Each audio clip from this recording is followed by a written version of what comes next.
Հոգևոր ամփոփումի օր Հռիփսիմյանց վարժարանեն ներս։ Ֆանար 30 մարտ 2026-ին Հռիփսիմյանց վարժարանին մեջ 40-րդ շրջանին արդիվ վարժարանին հովվական հանձնախումբը գազմագերբեց հոգևոր ամփոփումի օր դպրոցի աշակերտներուն համար, որ գնբադակատրեր հոգևոր պատրաստություն հարության դոնը թիմավորելու։ Հանդիպումը սկսավ ոդնլվայի արարողությամբ, ապա մատուցվեցավ սուրբ եւ անմահ բադարակը, հոգևոր այնպիսի մթնոլորտի մեջ, որ արդահայտեց այն խոնարհությունն ու ծառայության հոգին, զորդեր Հիսուս զորվեցուց մեզի։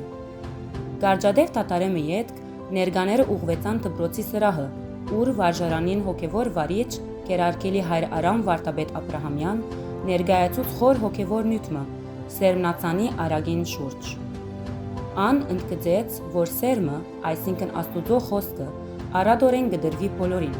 սակայն բդուղդալը գախյալ է մարդուն պատրաստակամութենեն եւ զայն ընդունելու եւ խնամելու գամքեն, հագարակ ներկայիս տիրող առօրյա բոլոր տեսակի դժվարություններուն։ Հոգևոր ամփոփումի օրը ավարտեցավ Բողոս Սաադո, Աստվածաշունչի ընկերության ներկայացուցիչի հadouk աշխատանիստով։ Ան աշակերտներուն հետ կորձնական աշխատանքի լծվեցավ, հիմնվելով դասախոսության գեդերուն վրա, աշակերտներուն վերլուծական մտածելակերպը զարգացնելու, որ գարդացոլա անոնց խորիմաստ հարցումներուն ընդմեջեն, հոգևոր պատկամը վերածելով շոշափելի քայլերու իրենց կյանքին մեջ։ Այս օրը հատկանշական եղավ աշակերտներուն համար, Աստուծո հանդիպելու կենդանի կերպով եւ վերանայելու իրենց անձնական ընթացքին, որբեսի դառնան պատրաստ հող եւ բդղափեր իրենց կյանքին մեջ։